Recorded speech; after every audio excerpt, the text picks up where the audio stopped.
What's up, everybody? Welcome to ITG Daily, the show that brings you the hottest in gaming news. I'm Drew Bosley, that's Scott Savage, and you can join us at InsideTheGame.ca, our YouTube channel, Inside the Game Official, our Fast channel over at Rad TV, those other TV streaming platforms around the globe like Amazon Prime, Roku, Jinx Esports TV, ESTV, and a whole lot more. But wait, we're also on the audio side. That's right. Thanks to our friends at Fired Up Network, we're across 212 platforms, SoundCloud, Spotify, and all those. So make sure you can find us wherever you want.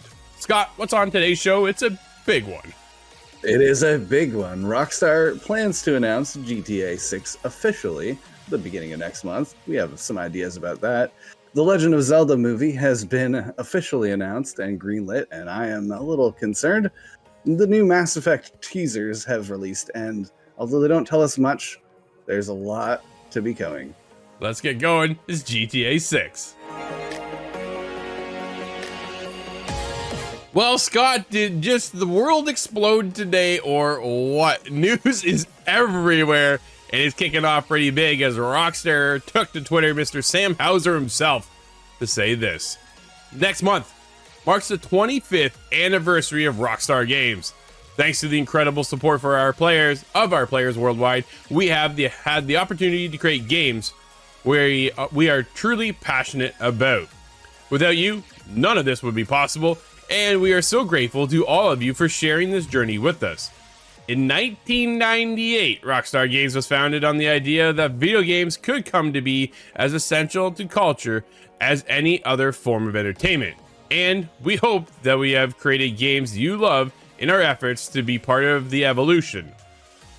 Dude, I got a broken up tweet here. Let me just, okay, there we go.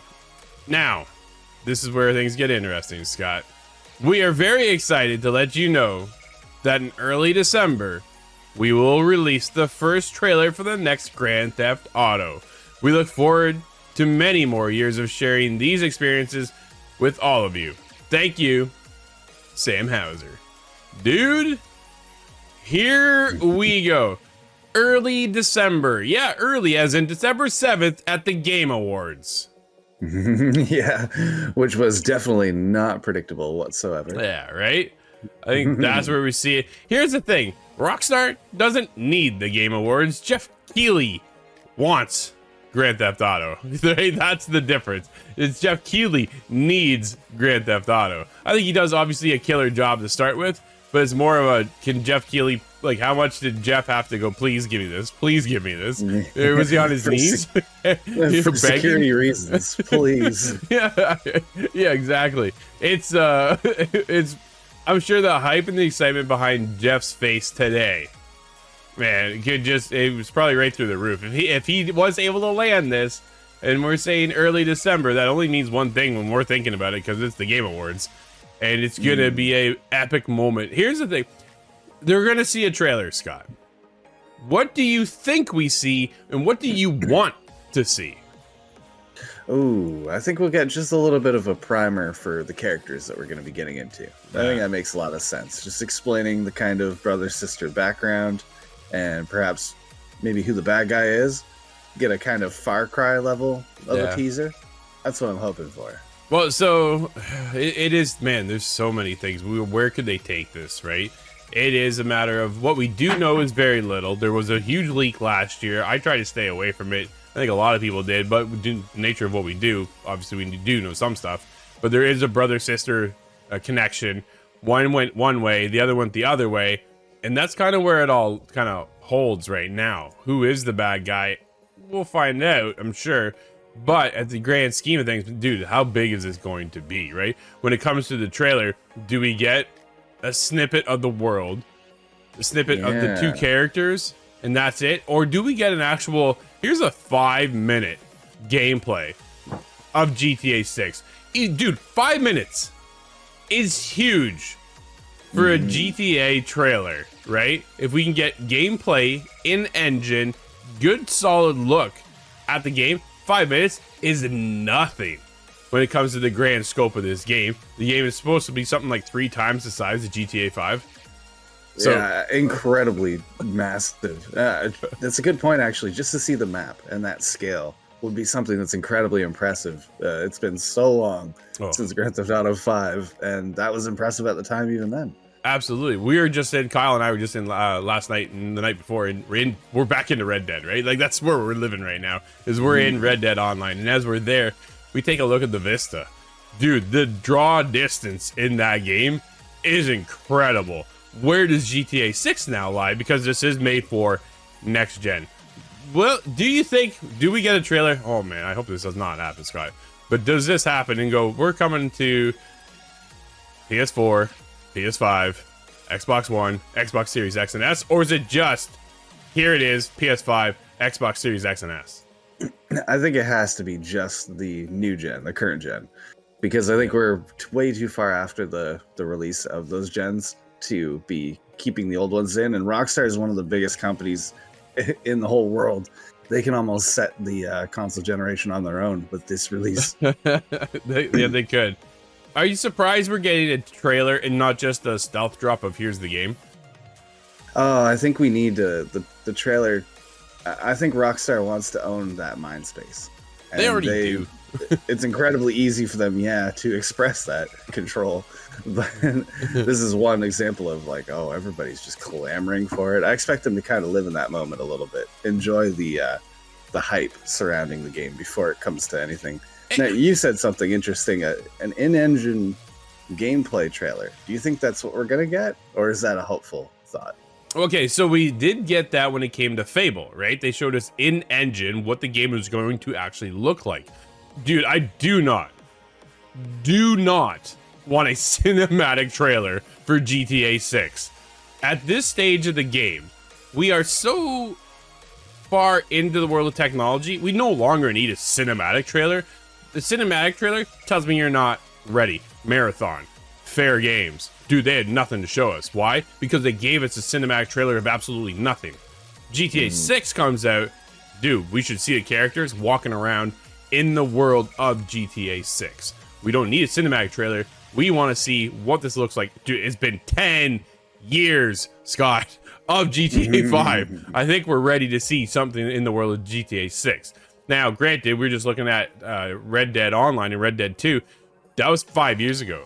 2018 is when that came out. And it looks so good. Dude, they're going to have to follow that up with Grand Theft Auto. I agree with you. I want to see a little bit of that tech tease behind an in-engine video, because how big is this world going to be, and how lived in, how thick is it going to be the entire way through? But do you remember when we saw the trailer for GTA Online and you're in your apartment and you can see out and there's a jet goes by? You're like, oh yeah. Wow.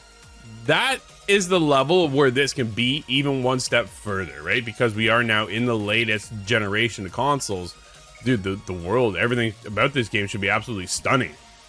So why not put us into the world when it comes to the trailer? We don't need a cinematic. We need an actual gameplay. We don't even need to see in-engine. We want to see them running around. I want to see the characters shoot. I want to see what the characters look like. I want to see the cars. I want to see the streets. I want to see the puddles, Scott.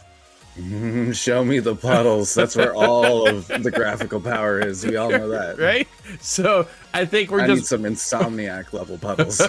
I think we're at a level right now in GTA and Rockstar with the development cycle right now with GTA 6 is that they're ready. I think at this point they're now probably polishing up. Here's one last question before we wrap this segment up, because we could talk this entire show today about this, but there's some other big topics to get to. Scott, do we see a release date? Oh, that's the big question. I think we're going to see a release window.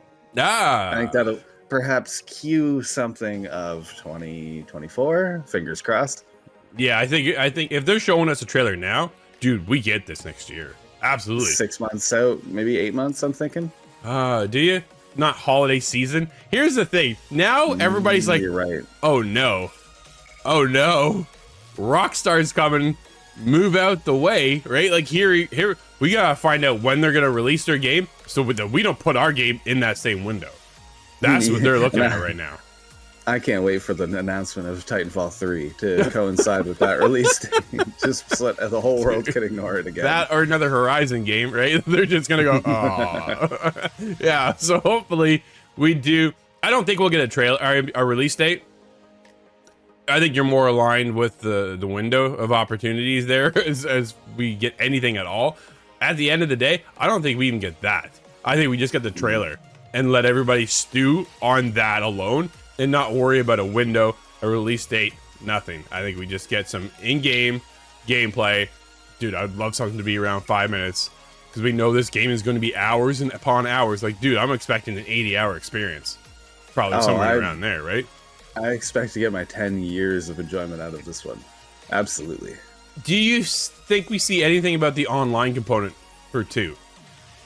That's the part that I'm really not certain if they're going to bundle that in with this first initial push, or if you're going to try and settle the foundation with some single player first. But then again, nowadays, the average GTA player, I don't know if they really care about the single player at all.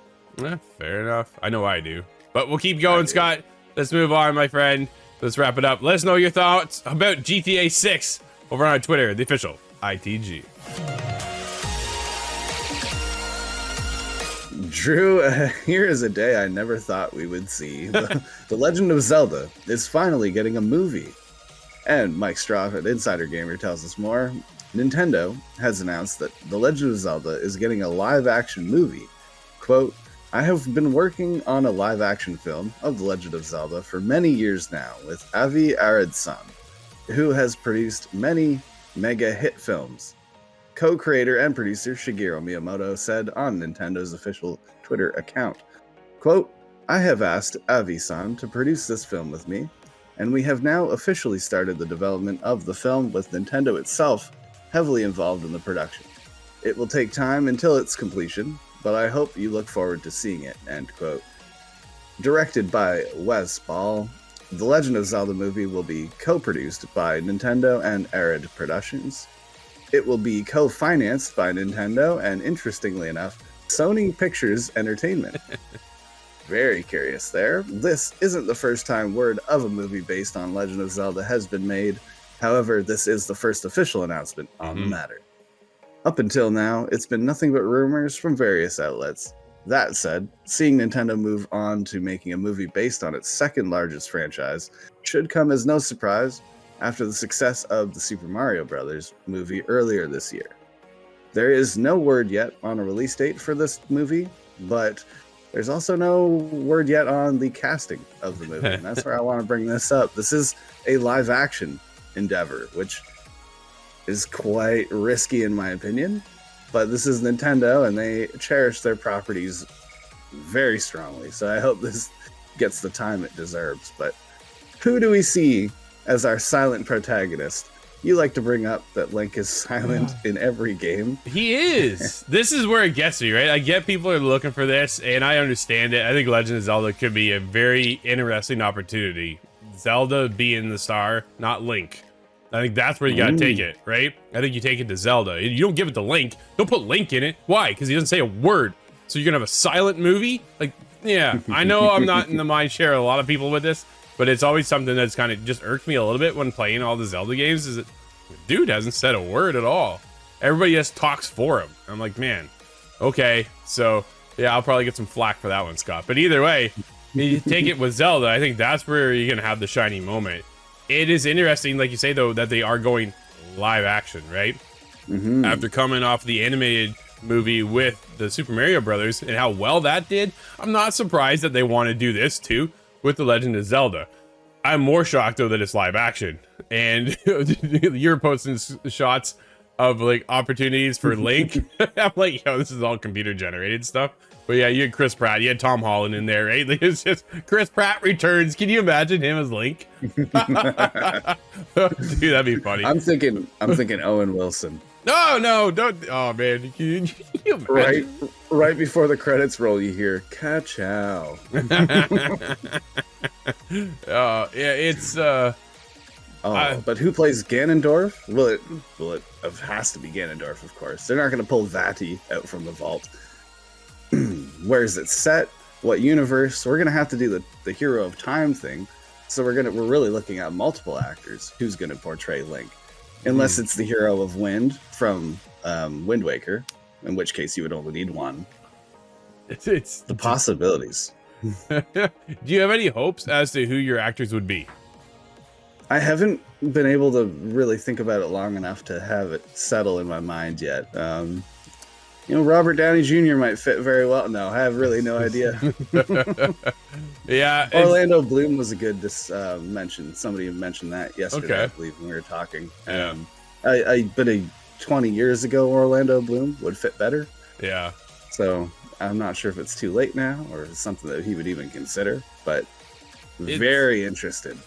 This is going to be interesting to see who they cast after all. But yeah, how excited are you for this movie? I'm incredibly terrified because of how Halo really did not land well, and that was not handled very well in any aspect of it, in my opinion. But I'm really hoping for better results than Halo. Yeah. Yeah, well, Halo was more the TV side of things, right? And so was The Last of Us HBO, and that was fantastic. And then, the success of the Mario Brothers movie. There's a lot of expectations now, I think, with Nintendo and their properties of matching the caliber of the Super Mario Brothers movie. So, I don't know, time will tell, but hopefully we'll get more news soon. Who is that cast? Scott, there's some things being teased in the world of Mass Effect, as there's a new Mass Effect teaser and are being dropped right now. This is Grant Taylor Hill over at Insider Gaming. Happy N7 Day, Mass Effect fans. To celebrate this momentous occasion, BioWare is releasing a series of teasers for the next installment of Mass Effect. It's a relatively cryptic affair, as the teasers themselves are being rolled out in a form of a snapshot video clips and enigmas. The first one appeared on EA's Mass Effect website, revealing a 6-second clip, followed by a mysterious code fragment. In Mass Effect 4, is being revealed? Not really sure. Let's find out. In December 2020, BioWare dropped a new trailer that offered up a glimpse of the next generation of Mass Effect, then promptly went quiet on the topic, more or less. It's N7 Day as of yesterday, and BioWare seems intent on revealing something about the impending title. First, there's a snippet of a clip showing someone walking along a sunlit corridor, followed by somewhat of a cryptic code. Following that, savvy Mass Effect fans dug up another reference to an all-new code, Oculon 2819 Defiance. It was paired with a countdown that's set to run on 1900 GMT yesterday. It was the world of Mass Effect. Oculon was an early in development name for the Citadel, one of the most important structures in the original trilogy. Furthermore, 2819 is when the Mass Effect Andromeda is sent. There's an update. The timer ticked over to reveal another short teaser that shows a female figure wearing an N7 suit of some kind, and fans are adamant it's FemShep, the female protagonist from the original trilogy. Scott, what does this do for you? Oh man, it's so much. The cryptic kind of enigmatic way of revealing this kind of stuff has me really, just super excited about Mass Effect all over again. I was a little worried that this was going to be an Andromeda 2 kind of scenario, but I really think BioWare has learned from Andromeda's situation, and we're going to get something more like Mass Effect 4. That's a big distinction, because if you're a fan of Mass Effect, Andromeda it just didn't land for about anybody. Yeah. And Mass Effect 3 left off in such a way that hurt, but then was eventually restored and with the fandom, and everybody eventually loved it. So I think the time is right for a Mass Effect 4 to come around, and this is a little bit more information than we got from the last few images. I don't know if you recall, but a couple of years ago now, it feels like further, but we had some little blurry kind of video that showed some radar pings, some ship taking off and landing, but it really didn't describe anything at all. And although this doesn't have too much detail in it, just the idea that it is FemShep means something. And I agree, I think that is FemShep. And the idea that it's referencing the Oculon, the Citadel, again ties it to the main trilogy. And that has me extremely excited because, not very recently, but maybe a year ago, I started playing through the Legendary collection again, Mass Effect 1, and falling in love with that whole environment, that whole universe all over again. I cannot wait for a next generation Mass Effect. So here's where I come in. I've never played Mass Effect. Well, I never finished Mass Effect. I had the hardest time getting into 1. I started up 2. That's fair. And then went off to do other things for the I think I was reviewing even back then. So I was just busy doing other stuff. And it was just one of those things like, man, this is one of the biggest gaping holes in my gaming history. And it hurts. So maybe, just maybe, Scott, I need to get caught up. Or you have to think about it too. At this point, right? Obviously, I know I'm missing a lot here. But when the next one comes out, do they do a recap of some sort to get everybody caught up? They did that when it came to, like, I believe 2 and 3. They kind of did this little refresh of, hey, because when 2 came out, it actually launched on PlayStation. And for those who don't know, 1 was exclusive to Xbox. So for PlayStation fans, they never got to play 1. In my eyes, I didn't actually lucky them. know that. Dude, I hated 1. I hated 1. I did not like the mechanics. I know some people either you love it or you hate it. And for me, it was not clicking at all. And everybody's just raving about this game. And I'm like, man, what am I missing here? Jump into 2. I had a good time playing 2. I like 2 was really starting to click. And then I just got veered off, pulled away. Next thing you know, I'm doing something else. But it's just one of those things. And then Andromeda hit. Nobody liked it. Scott, did you finish that at all? No. I think I played maybe 2 or 3 hours, and it really was completely not even a memorable experience. Ouch. Yeah. So this hurt. I think this was on the downside of BioWare not connecting with a lot of their gamers and the player base. And things started to shift over there. Is this going to be the return of BioWare when we get this new Mass Effect? The teasers are dropping, Scott. When do we get this new title? When do we see another trailer at the Game Awards in the world of Mass Effect? I have a feeling it'll be another cryptic trailer that's not going to tell us a whole lot of anything. But you make an interesting point about BioWare not knowing its target audience, because to your point, that first game was very abrasive. Rubbed people the wrong way a lot. That's a universal opinion. Yep. You're not alone there. No, I know. The second game was a complete difference, and that really had much more mass effect appeal.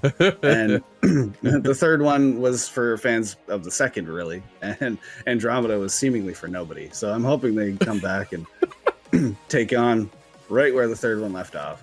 So I believe I have the Legendary Collection. I should go back and start at 2. I'll completely skip 1, start at 2. And maybe I can get caught up, Scott.